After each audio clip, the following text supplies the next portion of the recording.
नमस्कार, आप देख रहे हैं खबरदार। मैं हूं श्वेता सिंह। खबरों को खबरदार के लेंस से देखने का समय हो गया है। दुनिया में पिछला परमाणु हमला करीब 77 साल पहले 1945 में हुआ था। अब एक बार फिर परमाणु हमले के डर ने दुनिया को अपनी जकड़ में ले लिया, क्योंकि आक्रामक तेवरों वाले पुतिन ने एक तरह से पूरी दुनिया के नाम परमाणु नोटिस जारी कर दिया है। जेलेंस्की की एक चिट्ठी देखकर पुतिन इतना भड़क गए कि उनकी जुबान से निकला, उसे कह देना यूक्रेन को बर्बाद कर दूंगा। पुतिन इतने आक्रामक हैं तो नेटो एकदम नर्वस है और हमलावर दिखने की कोशिश करते हुए रक्षात्मक तैयारियां कर रहा है। एक एक कदम फूंक फूंक कर रखा जा रहा है। ऐसे में सवाल यह है कि आने वाले दिनों में कहीं परमाणु युद्ध तो नहीं छिड़ जाएगा। यूक्रेन पर रूस के हमलों की दूसरी लहर में किन हथियारों का इस्तेमाल होगा? परमाणु हथियारों के मामले में पुतिन की टीम दमदार है या बाइडेन की? कौन कौन से हथियारों और मिसाइलों से परमाणु हमला करने की प्लानिंग चल रही है? ये सब आपको सरल भाषा में समझाएंगे।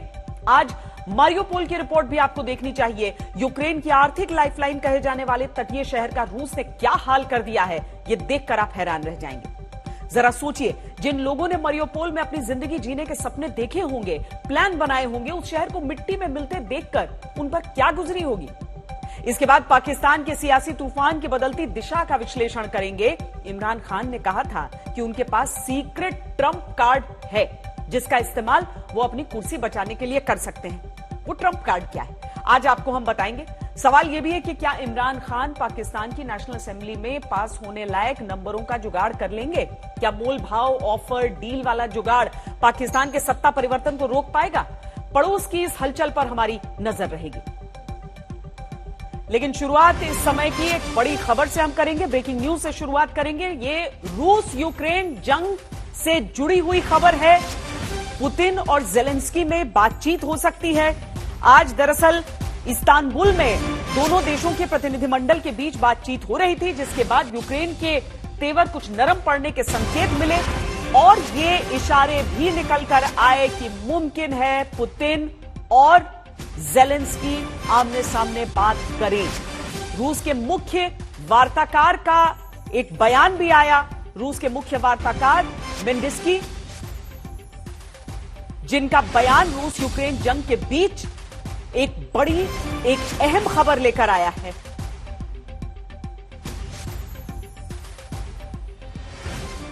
यूक्रेन में इस वक्त शहरों के जो हालात हैं वो बर्बादी की कहानी कहते हैं, लेकिन फिर भी यूक्रेन के राष्ट्रपति जेलेंस्की रह रहकर हिम्मत समेटते हैं, एक नई बयान दे देते हैं। कभी वो अपने बयानों से रूस को धमकाते हैं, कभी युद्ध खत्म करने की नसीहत भी धमकी भरे लहजे में देते हैं। इस बार उन्होंने युद्ध खत्म करने के लिए रूस के सामने एक खास शर्त रख दी। जेलेंस्की की यह शर्त सुनकर पुतिन इतने भड़क गए कि उन्होंने यूक्रेन को बर्बाद कर देने की धमकी दी। यूक्रेन के जो हालात हैं उन्हें देखकर वो शर्त रखने की स्थिति में तो नजर नहीं आता, लेकिन हां, रूस की शर्तें मानने के लिए वो मजबूर होता जा रहा है। युद्ध के 34वें दिन भी रूस ने यूक्रेन के कई बड़े शहरों में भयानक बमबारी की है। मारियोपोल, डोनेत्स्क, लुहांस्क, इरपिन, कीव के बाहरी इलाके, चेर्निहिव, ज़ेपोरिज़िया, खेरसन, खार्किव जैसे शहरों में हवा में बारूद की गंध के अलावा कुछ नहीं है। रूस के घातक हवाई हमलों के बीच यूक्रेन अलग ही तेवर दिखा रहा है। यूक्रेन का दावा है कि उसकी सेना ने इरपिन को रूस के सैनिकों से छुड़वा लिया है। डोनेत्स्क और लुहांस्क के बाहरी इलाकों में भयानक जंग चल रही है, लेकिन यूक्रेन की सेना के अनुसार पिछले 24 घंटे में उन्होंने रूस के 7 बड़े हमलों को नाकाम किया। इसके अलावा रूस के 12 टैंक, 10 बख्तरबंद गाड़ियों को भी तबाह कर दिया। यूक्रेन का आरोप है कि कीव के बाहरी इलाके, ज़ेपोरिज़िया, चेर्निहिव, खेरसन और खार्किव में रूस रिहायशी इलाकों में भी बमबारी कर रहा है। हालांकि इन इलाकों में भी यूक्रेन की सेना जवाब दे रही है। यूक्रेन का दावा कुछ भी हो, लेकिन सच्चाई हम आपको लगातार दिखा रहे हैं। हमारे संवाददाता यूक्रेन के अलग अलग शहरों में हैं। यूक्रेन और रूस के बीच चल रही जंग अब परमाणु युद्ध के मोड़ तक पहुंच गई है। रूस सिर्फ यूक्रेन ही नहीं, पूरी दुनिया को न्यूक्लियर नोटिस दे रहा है।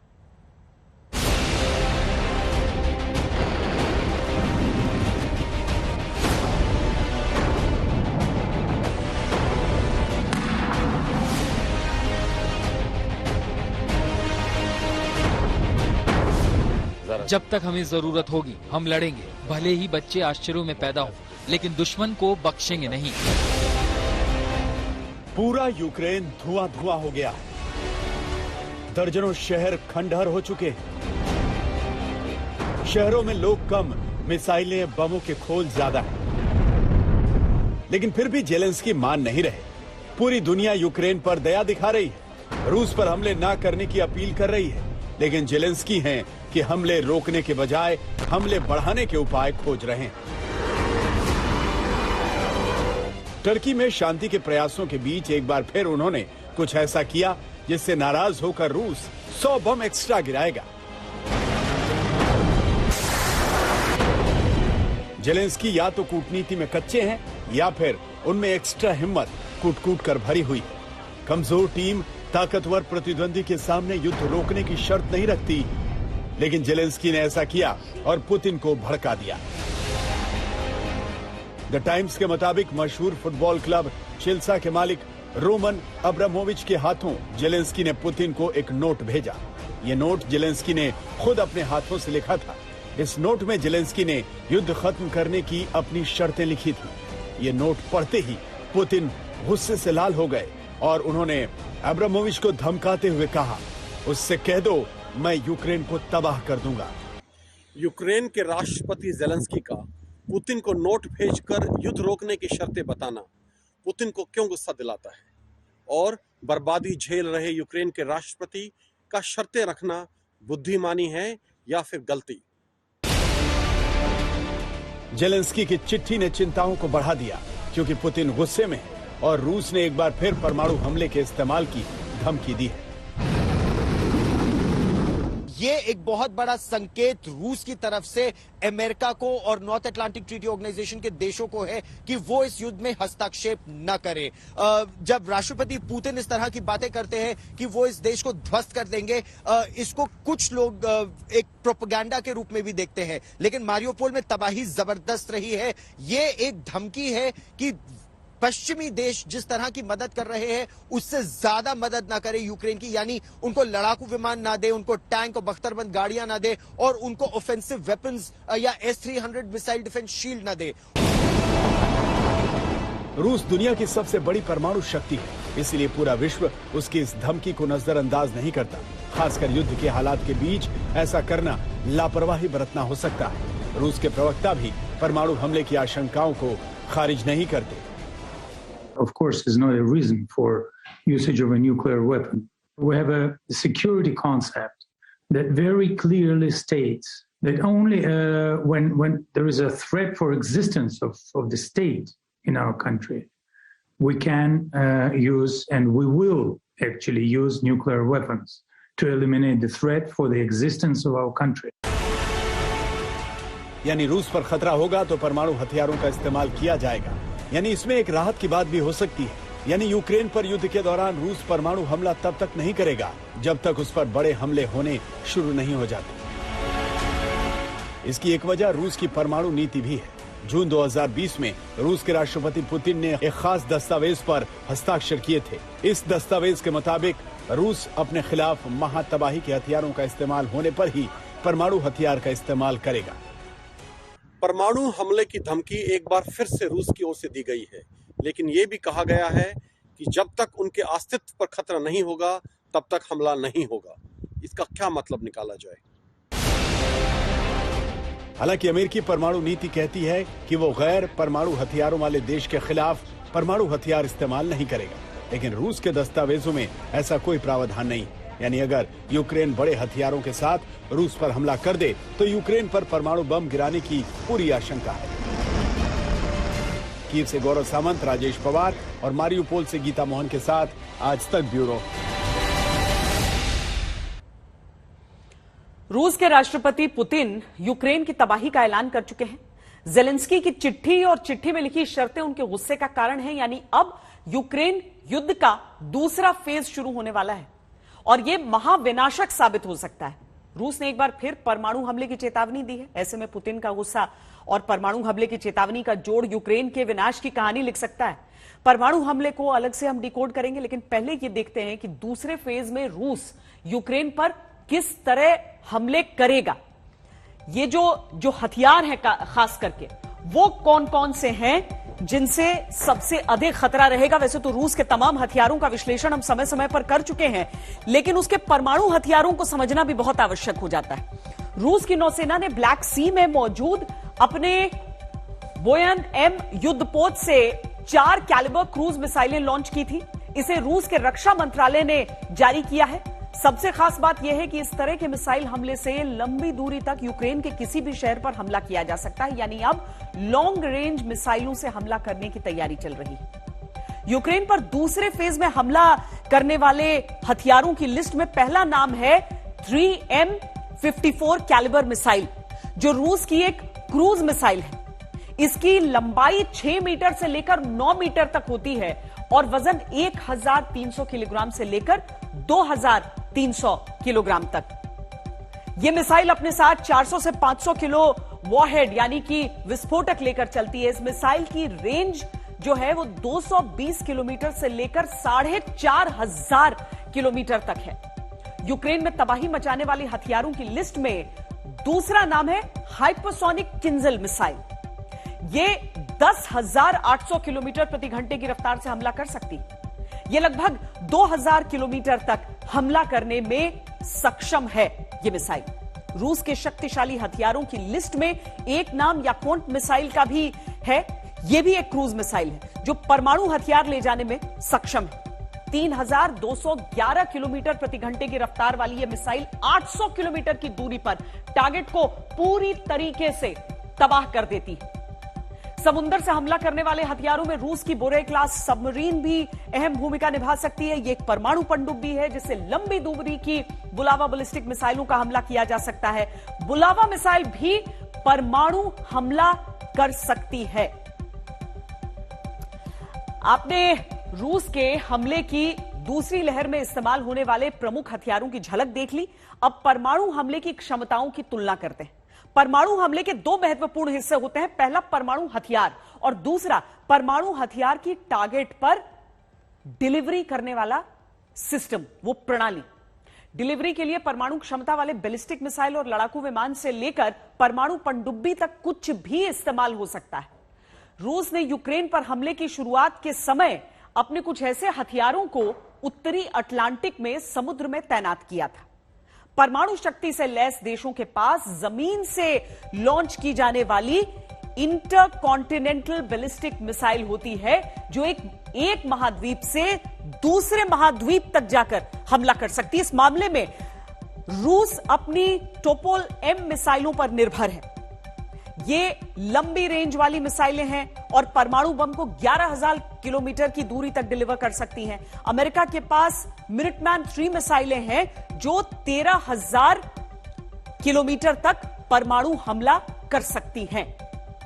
चीन के पास डोंगफेंग सीरीज की मिसाइलें हैं, ये लंबी दूरी तक परमाणु हमला कर सकती हैं। डोंगफेंग 31 मिसाइल 11,000 किलोमीटर तक परमाणु हमला कर सकती है। भारत के पास अग्नि 5 मिसाइल है जो 15,500 किलोमीटर तक परमाणु हमला कर सकती है। ये सारे मिसाइल सिस्टम सक्रिय हैं और इन्हें बहुत ही कम देरी के नोटिस पर तैयार किया जा सकता है। रूस ने दुनिया को जो परमाणु सिग्नल दिया है उसके बाद प्रतिद्वंद्वी देश परमाणु हमले के अलर्ट पर हैं और उन्होंने अपनी तरफ से पूरी तैयारी कर रखी है। जमीन और समुद्र के अलावा भी वैसे हवा से परमाणु बम गिराने का ऑप्शन भी मौजूद है, जैसा कि अमेरिका ने 1945 में जापान के हिरोशिमा में किया था। हम आपको बता चुके हैं कि रूस अब तक यूक्रेन में हवा से किंजल मिसाइलों के जरिए हमले कर रहा है। ये गैर परमाणु हमले हैं, लेकिन ये मिसाइलें परमाणु हमले करने की भी क्षमता रखती हैं। इन मिसाइलों को MiG-31 और Tu-22 बॉम्बर्स की मदद से दागा जा सकता है। अमेरिका के पास दुनिया का पहला स्टेल्थ बॉम्बर B-2 स्पिरिट है जो सलीके से मन चाहे टारगेट पर परमाणु बम गिरा सकता है। इसके साथ 8 इंजन वाले सुपर पावरफुल B-52 बॉम्बर्स की मदद से भी अमेरिका सटीक परमाणु हमले कर सकता है। कुल मिलाकर देखा जाए तो शांति और शक्ति एक दूसरे के पूरक हैं। दूसरे विश्व युद्ध के बाद दुनिया में परमाणु हथियारों की होड़ तो शुरू हुई, लेकिन यह भी सच है कि 1945 के बाद से किसी ने परमाणु हमला नहीं किया। आज भी शांति और शक्ति का संतुलन बैठाने की कोशिश हो रही है ताकि यूक्रेन और रूस का युद्ध कहीं विश्व युद्ध में न बदल जाए। परमाणु हथियारों की संख्या का हिसाब लगाएं तो रूस के पास परमाणु हथियारों का सबसे बड़ा भंडार है, लेकिन परमाणु शक्ति का सही अंदाजा तब होगा जब हथियारों की संख्या को 2 प्रतिद्वंद्वी टीमों में बांटकर इनकी तुलना की जाएगी। रूस की टीम में चीन और नॉर्थ कोरिया है। रूस के पास 6,255, चीन के पास 350, नॉर्थ कोरिया के पास 40 से 50 परमाणु हथियार, यानी कुल मिलाकर 6,655 परमाणु हथियार अमेरिका की टीम में फ्रांस है, ब्रिटेन है, इजराइल है। अमेरिका के पास 5,550, फ्रांस के पास 290, ब्रिटेन के पास 225, इजराइल के पास 90 परमाणु हथियार हैं। कुल मिलाकर देखें तो 6,155 परमाणु हथियार अमेरिका के पास, अमेरिका की टीम में हो जाते हैं। अब भी रूस की टीम के मुकाबले 500 का फर्क है। भारत और पाकिस्तान को फिलहाल तटस्थ मान लेते हैं। पाकिस्तान के पास 165 है, भारत के पास 156 परमाणु हथियार है। यूक्रेन का मारियोपोल शहर पूरी तरीके से इस सब के बीच, यानी ये हथियारों की जो हम गणना और इनकी पूरी आपको डिस्क्रिप्शन दिखा रहे हैं, लेकिन इस सब के बीच यूक्रेन का मारियोपोल शहर पूरी तरह से बर्बाद हो चुका है। मारियोपोल पर रूस की टेढ़ी नजर थी, इसी वजह से रूस ने मारियोपोल पर बड़े हमले किए। इन हमलों में ने मारियोपोल में बहुत बड़े पैमाने पर तबाही मचाई। पूरा का पूरा शहर मलबे के ढेर में बदल गया। दावा किया जा रहा है कि अब तक मारियोपोल में रूस के हमलों के दौरान 5,000 लोग मारे जा चुके हैं और इसके अलावा 1.5 लाख से ज्यादा लोग जान बचाकर शहर से पलायन कर चुके हैं। करीब 1,70,000 लोग अभी भी 70,000 लोग अभी भी शहर में फंसे हुए हैं। आरोप है कि 30,000 लोगों को रूस की सेना ने बंधक बनाया हुआ है। मारियोपोल शहर के 90% ऊंची इमारतें तबाह हो गई हैं। आम लोगों के 61,200 घर रूस के हमलों में बर्बाद हो गए। हमलों के दौरान 7 अस्पतालों को नुकसान पहुंचा है। 90% शैक्षिक संस्थान बर्बाद हो गए हैं। यानी मारियोपोल में न सिर्फ सैन्य ठिकानों पर बल्कि रिहायशी इलाकों पर भी रूस हमले कर रहा है। यूक्रेन के इस खूबसूरत टूरिस्ट डेस्टिनेशन का रूस की सेना ने क्या हाल किया, इसे तस्वीरों के जरिए देखिए। किसी महानगर में रहने वाले लोगों के लिए अपने शहर की ऐसी तस्वीरें देखना किसी बड़े आघात जैसा होता है। ये तस्वीरें अपने आप में एक शहर के दर्द और बर्बादी का दस्तावेज है।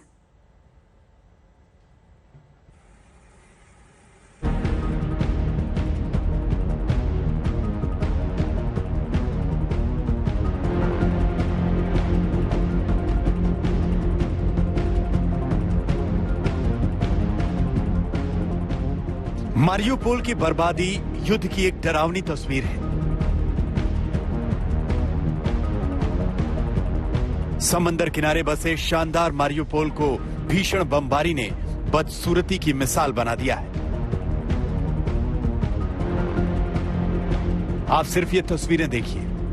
जिस शहर की शान वहां की आधुनिक ऊंची इमारतें थी, आज उनकी पहचान वहां के खंडहर है। इस इमारत का जो हाल है वो किसी साधारण धमाके से नहीं हुआ, यह किसी बड़े मिसाइल अटैक का नतीजा है। इमारत बीच से खोखली हो गई है।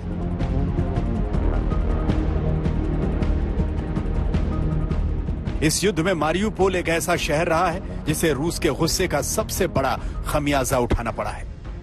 हालात बहुत खराब है। अलेक्जेंडर कह रहे हैं कि वहाँ पे पानी नहीं है, खाने की बड़ी कमी है और अभी भी काफी लोग फंसे हुए हैं। बहुत ऐसे बुजुर्ग लोग हैं जो छोड़ना नहीं चाहते क्योंकि मारियोपोल उनकी जमीन है, उनका घर वहाँ पर है। चाहे वो घर जला हुआ क्यों ना हो, फिर भी कई सारे ऐसे लोग हैं जो छोड़ना नहीं चाहते। कई सारे ऐसे लोग हैं जो फंसे हुए हैं।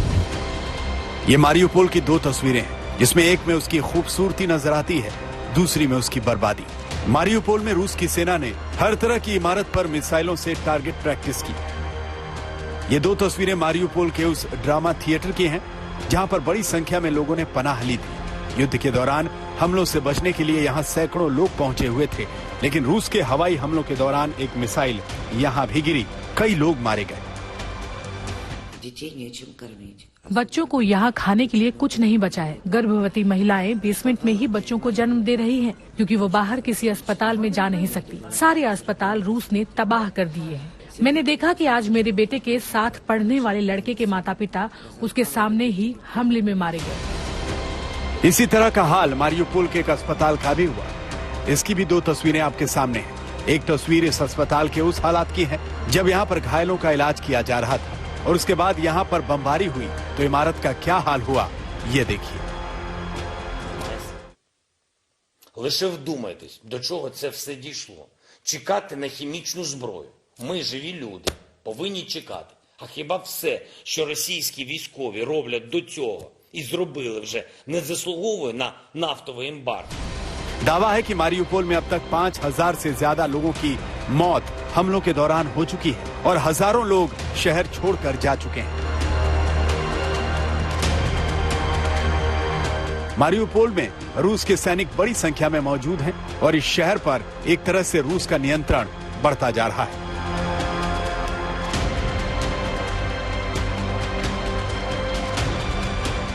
मारियुपोल से गीता मोहन के साथ आज तक ब्यूरो। अब ये समझिए कि जिस समय पूरे अभियान का फोकस कीव पर हो सकता है, उस समय मारियुपोल पर पुतिन ने इतने भयानक हमले क्यों करवाए? मारियुपोल से ही पुतिन के कौन से स्वार्थ सिद्ध होते हैं? मारियुपोल अजोव सागर का द्वार है। अगर मारियुपोल पर रूस का नियंत्रण हो तो एक तरह से अजोव सागर क्षेत्र में रूस का दबदबा हो जाएगा। मारियुपोल रूस बॉर्डर से केवल 50 किलोमीटर दूर है और रूस के नियंत्रण वाले दोनेत्स्क और लुहांस्क से सिर्फ 85 किलोमीटर दूर। पुतिन चाहते हैं कि यूक्रेन मारियुपोल से अपना नियंत्रण छोड़ दे, सरेंडर कर दे। इससे पुतिन अपने दबदबे और प्रभाव को विस्तार दे पाएंगे। पुतिन को क्रीमिया तक सीमित होकर रहना मंजूर नहीं है। वो मारियुपोल में अपना फायदा देख रहे हैं, इसीलिए मारियुपोल पर ताबड़तोड़ हमले हुए हैं और वहां रूसी सेना पर बड़े पैमाने पर युद्ध अपराध करने के आरोप लगे। पुतिन अपनी जिस कूटनीतिक कैंची से यूक्रेन को काटना चाहते हैं और उसके 2 टुकड़े करना चाहते हैं, उस प्लान के लिए भी मारियुपोल पर पूरी तरह नियंत्रण जरूरी है। हमारे साथ हमारे 2 संवाददाता इस समय लाइव जुड़ रहे हैं। राजेश पवार कीव से जुड़ रहे हैं, गौरव सावंत भी हमारे साथ जुड़ रहे हैं। गौरव, पुतिन और जेलेंस्की अब बात कर सकते हैं और इसके साथ ही ये भी दावा कर देना कि कीव जैसे शहरों के इर्द गिर्द जो सैन्य आक्रामकता थी उसे कम किया जाएगा। ये कैसे संकेत हैं और क्या जमीन पर उतरते हुए हम कोई बदलाव देख रहे हैं? इस समय जमीनी स्थिति यही है श्वेता कि कीव पर जिस तरह से मिसाइलों और रॉकेटों का हमला कल तक हो रहा था, आज नहीं हो रहा है। एयर रेड सायरन 2-3 बार बजे, लेकिन वहीं तक बात सीमित रही, कोई मिसाइलें नहीं आई। हालांकि मिकोलाइव में या कुछ और इलाकों में जबरदस्त धमाके हुए हैं। वहां पर चाहे सरकारी दफ्तर हो या फिर तेल के डिपो हो, तेल के भंडार हो, उन्हें रूस ने निशाना बनाया। रूस अपनी रणनीति के तहत निरंतर ऑपरेशन कर रहा है। यहां यूक्रेन में सेना और सेना के कुछ अधिकारियों का दावा यह है कि इरपिन, बूचा, और आप उन इलाकों से खुद रिपोर्ट कर चुकी हैं श्वेता, इरपिन हो, ब्रोवरी हो, बूचा हो, उन इलाकों में रूस की पकड़ कुछ कमजोर हुई है, ऐसा यूक्रेन की सेना के कुछ अधिकारियों का दावा है। रूस अब अपने सैनिकों को कुछ पीछे खींच रहा है। क्या ये एक रणनीति है? क्या ये समझ गया है रूस की अब वो कीव पर अपना वर्चस्व स्थापित नहीं कर पाएगा? क्योंकि 24 फरवरी को रूस के राष्ट्रपति व्लादिमीर पुतिन ने क्या कहा था? उनकी 2 मंशाएं थी, एक सत्ता परिवर्तन यानी राष्ट्रपति जेलेंस्की को हटा देना और दूसरा यूक्रेन को डीमिलिटराइज कर देना, डीनाजिफिकेशन उनका करना। 34 दिन बाद दोनों में वो सफल नहीं हो पाए हैं। हालांकि जो डॉनबास का क्षेत्र है बहुत महत्वपूर्ण, 24 फरवरी को 30% उनके पास था डोनेस्क और लुहांस्क, जिसको उन्होंने इंडिपेंडेंट रिपब्लिक भी घोषित कर दिया था। अब वो लगभग 90% उनके पास है। और राजेश और मैं दोनों मारियुपोल शहर से रिपोर्ट कर रहे थे। उस समय मारियुपोल शहर अब रूस के लगभग पूरी तरह कब्जे में है। कुछ ऐसे पॉकेट्स ऑफ रेजिस्टेंस है जहां अजोव बटालियन, जिनको बहुत अल्ट्रा राइट विंग या नाजी बटालियंस भी कहा जाता है, वो अभी भी ATGMs anti tank guided missile से रूस पर पलटवार कर रही हैं। तो वो इलाका रूस अपने में कब्जे में करने में सफल रहा है, खरसन का इलाका करने में सफल रहा है। तो क्रीमिया के लिए चाहे पानी पहुंचाना हो या सी ऑफ अजोव से काट देना हो यूक्रेन को, इसमें तो सफलता मिली है राष्ट्रपति पुतिन को। लेकिन बड़ी पिक्चर अगर देखी जाए तो जो 24 फरवरी को इस ऑपरेशन को लॉन्च करते समय उनकी जो मंशा थी, वो दोनों में सफल नहीं हो पाए हैं। ना राष्ट्रपति जेलेंस्की की सत्ता पर बदली है और ना यूक्रेन डीमिलिटराइज हुआ है। लेकिन इस समय की स्थिति जो हम देखें राजेश, और जो हम पूरा पूर्वी हिस्से को देखें कि किस तरीके से रूस का नियंत्रण उस पर होते हुए आया है, आज की तारीख में अगर ये दोनों नेता बात करने के लिए तैयार होते हैं और इस्तांबुल के बाद अगर थोड़ा सा सॉफ्टनेस स्टैंड का नजर आ रहा है, तो आप कोई परिवर्तन, कोई बदलाव आप समझ रहे हैं कि क्या युद्ध विराम वाकई हो सकता है जिसको यूक्रेन इतनी शिद्दत से चाह रहा है इस समय? देखिए श्वेता, जैसा मैंने कल कहा था कि इस जो बातचीत है जो इस्तांबुल में आज हुई है, इससे कुछ खास नतीजा नहीं निकलेगा। और मैं आपको बता दूं कि इसमें किसी भी चीज पर हस्ताक्षर नहीं किए हैं दोनों तरफ के रिप्रेजेंटेटिव्स ने। और उन्होंने ये बोला है, यूक्रेनियन जो रिप्रेजेंटेटिव ने इसके बाद जो अपना एड्रेस किया है मीडिया को, उन्होंने बोला है कि डोनबास का इलाका की बात है जो वो रूस के और यूक्रेन के राष्ट्रपति जो आपस में मिलेंगे इन पर्सन, तब वो डिस्कस करेंगे। और इसी तरह क्रीमिया का मामला भी जब वो मिलेंगे तो डिस्कस करेंगे, उसको अलग से रखा जाए। वो सिर्फ इस वक्त सीज फायर में बात करना चाहते हैं कि सीज फायर किसी तरह से हो जाए। जो मेन मुद्दे हैं उन पे उन्होंने जो है ये बोल दिया है कि वो सिर्फ राष्ट्रपति के लेवल पर डिस्कस होगा। इसके अलावा न्यूट्रलिटी के लेवल पर जहां तक जो बात समझ में आ रही है वो ये है कि नेटो के लिए उन्होंने मना कर दिया यूक्रेन ने कि हम नेटो ज्वाइन नहीं करेंगे, और रूस कुछ हद तक राजी हो गया है कि यूक्रेन अगर चाहे तो यूरोपियन यूनियन ज्वाइन कर सकता है पर नेटो नहीं। श्वेता, बहुत शुक्रिया आप दोनों का इस पूरी चर्चा के लिए। लेकिन इन सारी चीजों के बीच, यानी कि जेलेंस्की और पुतिन की क्या बातचीत होती है या नहीं होती है, उन सारी चीजों के बीच एक और खबर कर निकल कर आई थी, वो ये कि रूस के राष्ट्रपति व्लादिमीर पुतिन ने धमकी दी। धमकी जब शर्तें उनके सामने जेलेंस्की की रखी गई थी उनके वार्ताकार के द्वारा, रूस के जो गए थे वहां पर राष्ट्रपति पुतिन के पास रखने के लिए, और वो धमकी यह थी कि मैं बर्बाद कर दूंगा यूक्रेन को। उसके बाद से आशंका बहुत बढ़ गई कि यह युद्ध और भीषण होने वाला है। ऐसे में यूक्रेन की एयरफोर्स रूस के हमलों को रोकने की तैयारी कर चुकी है। आज हमारे पास यूक्रेन एयरफोर्स की तैयारी की कुछ तस्वीरें हैं जिन्हें देखकर यह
पुतिन ने युद्ध को कुछ दिनों में खत्म करने की मंशा से अपने स्पेशल ऑपरेशन की शुरुआत की थी, लेकिन अब 34 दिन बाद यह युद्ध परमाणु युद्ध की सीमा में कभी भी प्रवेश कर सकता है।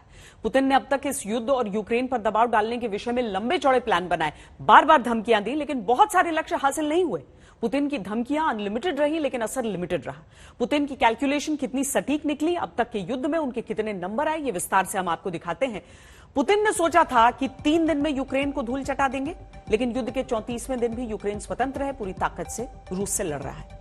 पुतिन ने तय किया था कि यूक्रेन को डीनाजीफाई यानी नाजी प्रभाव से मुक्त कर देंगे, लेकिन यूक्रेन में अब भी अजोव बटालियन सक्रिय है और रूस के खिलाफ लड़ रही है। इस बटालियन की सोच नव नाजीवादी है, नियो नाजी जिसे कहते हैं। ये लोग दूसरे विश्व युद्ध में खत्म हुए नाजी प्रभाव को फिर से स्थापित करने की मंशा रखते हैं।